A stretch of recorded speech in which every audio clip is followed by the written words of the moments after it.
Hey, I'm Pat Hogan, and I'm coming to you today from True Velocity's advanced manufacturing floor at our headquarters here in Garland, Texas. And what I've got beside me is one of the exclusive end cap displays that we recently rolled out at about 127 Bass Pro Shops and Cabela's retail outlets across the country.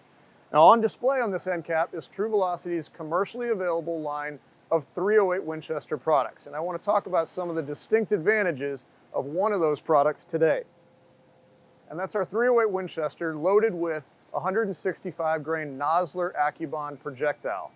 Obviously, this projectile is a bonded bullet. So you've got a copper alloy exterior bonded to a lead alloy core.